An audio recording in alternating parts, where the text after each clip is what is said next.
fix that wheel. What's going on, guys? Welcome to Build. We are not working on this today, but it is coming very soon. We've got this video and then the final Defender video that'll drop this weekend, and then next week on Wednesday we will be doing the Fatson video. If you aren't up to date on that, I've got live streams on that from where we got the engine running. Very exciting, definitely worth watching. But it will be coming today. We are working on the Defender. We've got a few things to install, like a lift. We're gonna try to get the wheels to fit. We're gonna do some fender flares because wide body the world. And let's see, what else do we do in this video? Some lighting, some custom wiring, making it look more unique, like something built would actually build. So we got that video. This weekend we're gonna be doing some custom interior stuff, laser cutting, CNC bending, fiberglassing, all of that on the Defender as well. And then next week we'll be working on this. So quick plug for this build while we're doing this current build. This is coming out next week, next Wednesday. It's sponsored. I need you guys to watch it. I need you guys to go through the link and everything through the sponsorship. The better it does, the easier it's going to be for me to fix it. If it does really well, we'll expedite the whole process and get it done. If it gets views and shares and all that, we will get this thing done. If it doesn't, then I won't have any money to get it done. So watch that video. If you love the Fatson, which most of you do according to the survey that I posted a couple weeks ago, watch the video next Wednesday. Share it with your friends. Tell the YouTube algorithm robot that if you like it, and we will get this thing done. We've been putting a ton of work into this over the past few weeks. All right, but enough on this. Defender Part 2.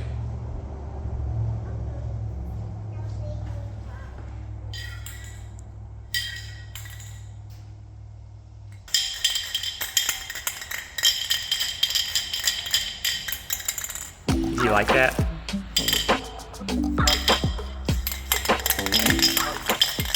The bolt that holds this thing on is rounded off inside of here and rusty, which is no good. So I'm going to cut off the head down here and hopefully just whack it with a hammer and knock it off. It worked on the other side. Let's see.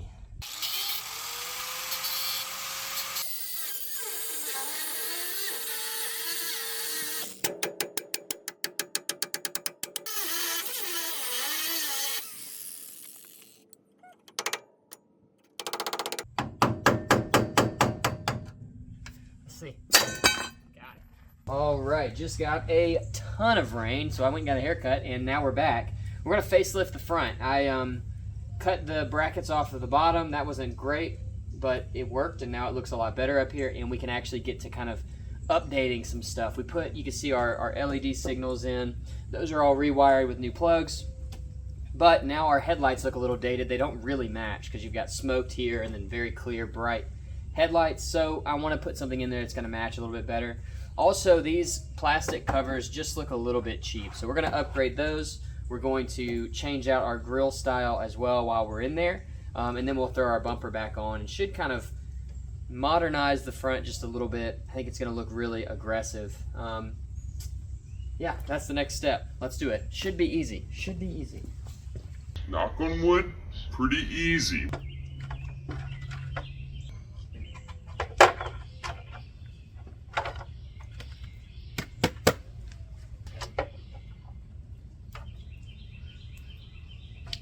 So this is the new light. It is an LED based light. You guys have been begging me to do these on like the MG and the 911.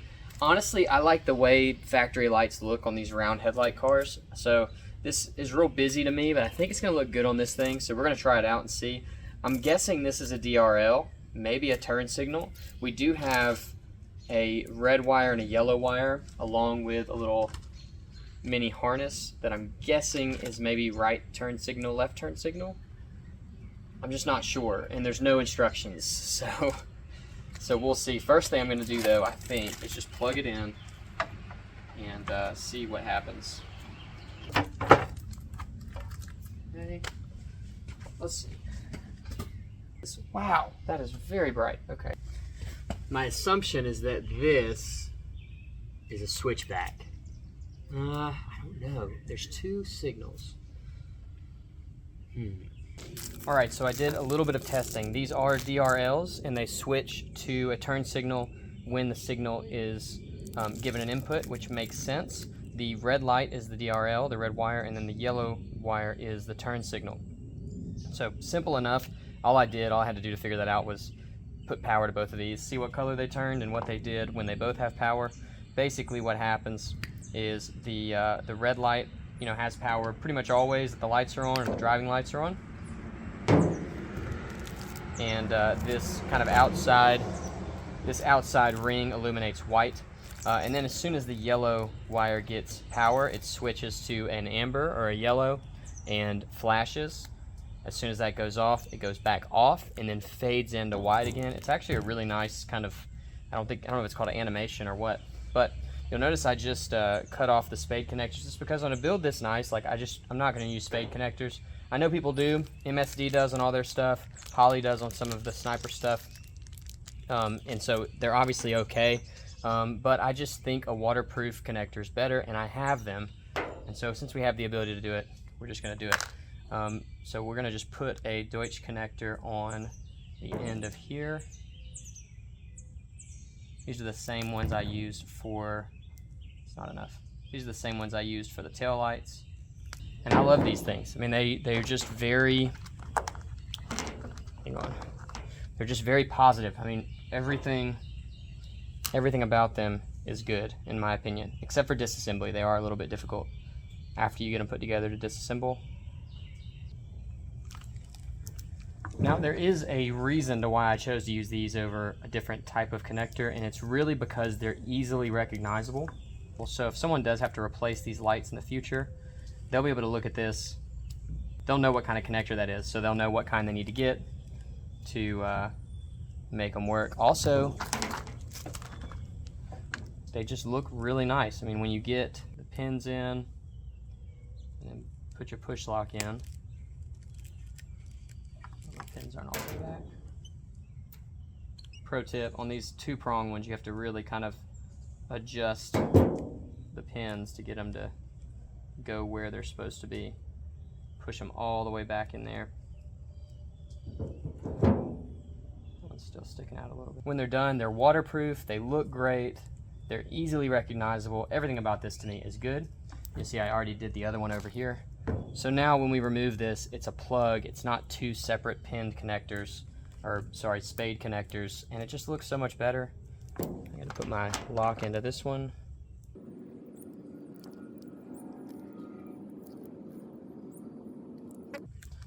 It looks so much better, and it's going to function better, and it's waterproof, which is important on this build because a lot of this wiring is exposed to the elements. It's not really like a sealed car where a lot of these wires on like a typical car would be completely covered in a way hidden by plastic or whatever. A lot of this stuff's exposed, so waterproof connections are, I think, important. All right, let me show you what I've done over here as well. I have not soldered this yet, but I will. The problem with this install that I don't like is I do have to splice into some wiring. I've already done that here, basically cutting the sheath on either side, poking a hole through the center of the copper wire, threading this through, pulling it back around and wrapping it around, and they're already very tight. You could probably tape over this and be fine. I'm going to solder it just for some extra insurance. I also split a couple of wires here, so we're going to solder just to make sure that all stays together. Like I said, it's super solid. You're not going to pull that off, but just for safe measure, I think that solder is necessary. Recommended. So we'll do that. Then we can put our connector on these 2 wires, and we should just be able to plug everything together, and it's going to be great. Here's the beauty of all that work. 1, 2. That is better.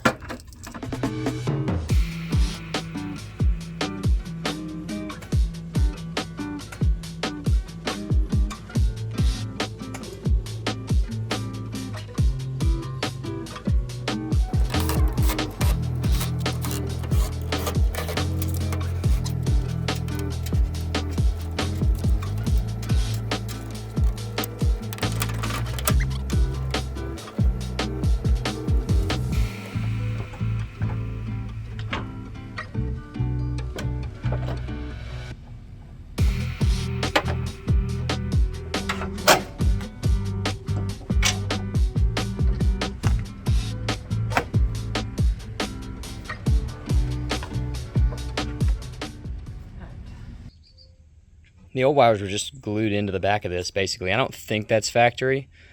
Who knows? But we're going to fix that with some plugs.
These things cost a fortune, and they took a month to get here.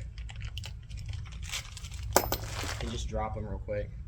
So lifting them gets the spring perch a little bit higher at rest, and I'm also trimming back some corners on the spring perch to hopefully gain a little bit more clearance. And I think it's gonna be good. We'll test it before we set it down for sure. I mentioned these things were expensive. I can't remember the final cost, but I think it was something like $6 per lug nut. And there's 20 of them, so that adds up pretty quick. They are nice, but it's kind of just what you have to do with these trucks because of the bolt pattern and the wheels and everything else. Lots of specialty parts. It reminds me of working on 911s. It's like if you want to get a set of wheels for your 911, you have to get wheels that are made for a 911. You can't. Not a lot of customization. Unless you go full custom and you're paying, you know, $3 grand for wheels that on any other car would cost 1,500 bucks. I call it Porsche tax. I guess there's a Land Rover tax too.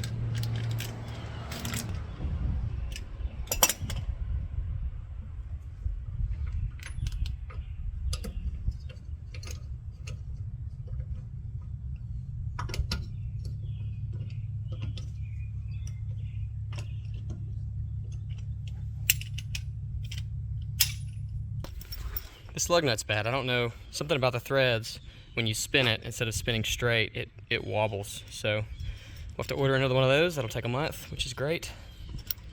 Set that over here. Now, we can look, I've got the suspension flexed now. And we're still touching the perch. Right there. Just. Those corners is what I thought was hitting it, but they're really far away. It's just this piece here. Now I could come in with an angle grinder and cut that off, but it just seems like it's probably necessary, so I think we're gonna have to space out a little bit. Just frustrating, but it'll still drive around. It's just when it flexes, it's gonna hit that. We'll see. We'll do some testing. Over here you can see what I'm talking about, this piece. This piece right here is what it's touching, which is like the perch. Like there's no, we could get rid of this, but we're still gonna hit up here, so there's no real sense, I think, in getting rid of this lump, because I think it's still gonna hit. So we need to come out a little bit. Now these wheels are made for Defenders specifically, so it's kind of weird to me that they don't fit, but it's probably variances in tires. You know, we've got some Coopers on there. Maybe they're a centimeter too wide, or maybe not even that much.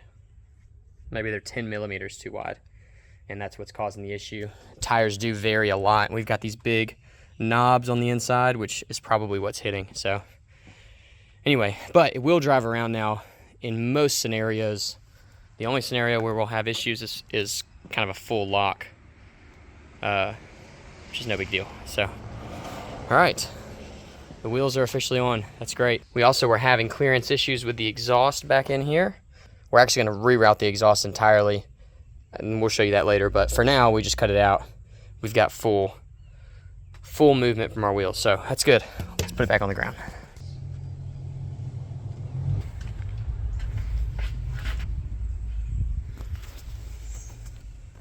I wish we had the front fenders on. You'd be able to tell kind of how much the 1.5-inch lift did. It did lift it up a lot.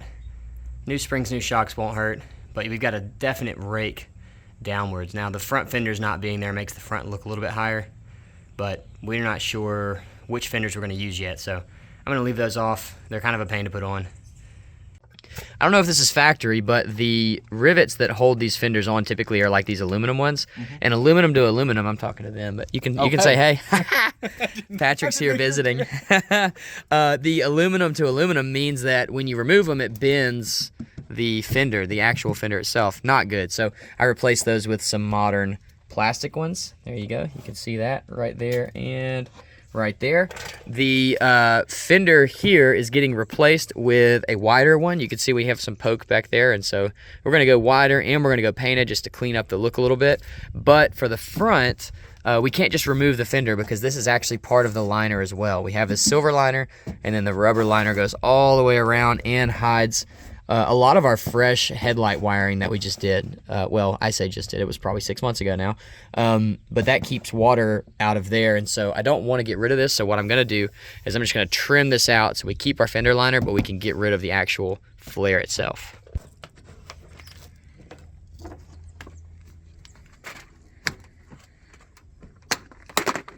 Garbage. With all the other garbage. All the other British garbage. All right, so with that, this is gonna go just like that. I think, does this go all the way down there? No, it doesn't. The difficult part about these fenders is that there's no body lines, so it's just a flat wall. So knowing where to put them up and down was very difficult. I've already done one side, so I figured that out. But there is a little bit of a wrap underneath here, and basically I just wrap it around the front, and then back over here, it terminates at the bottom of the fender. So I'm not going over the side skirt with it, just right there at the fender. Something like that. But we're gonna tape it up and we're gonna stare at it. And just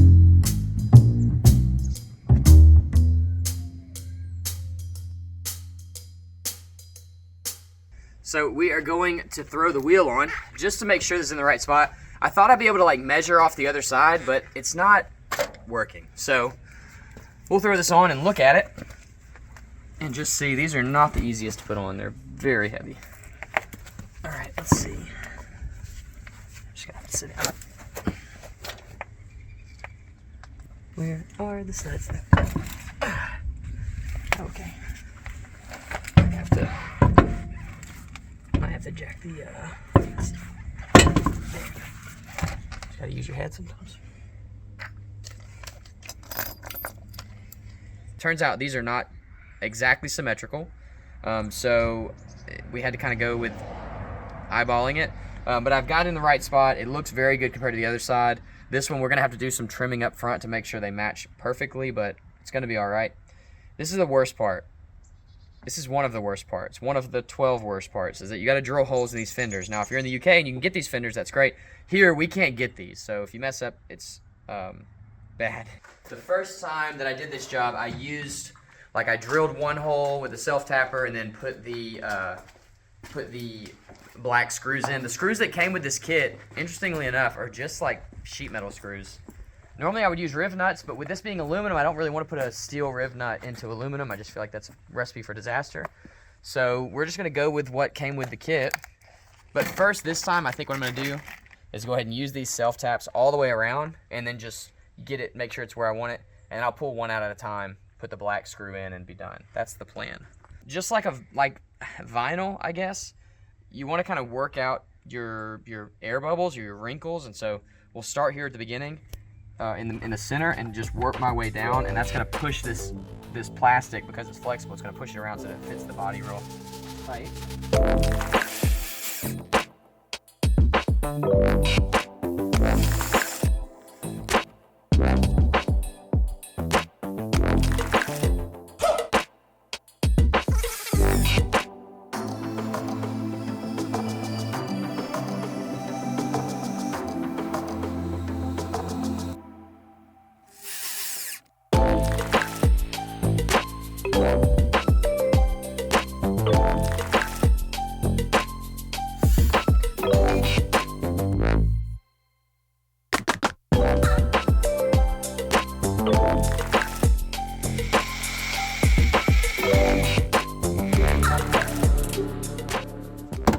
we are mounted, and now it's time to put in the other screws. Now look, people on the internet have given me such a hard time for using sheet metal screws to attach things to cars, and yet I bought this from a real company that makes real parts for real cars, and they sent car passing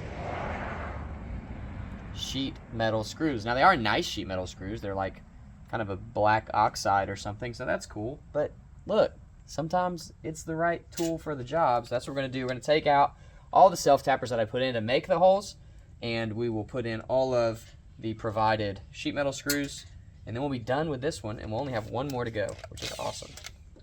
Okay.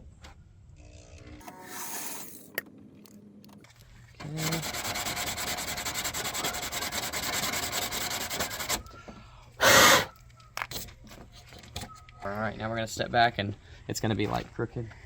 Nah, it looks good. I think it looks good. Yeah. That was way too difficult.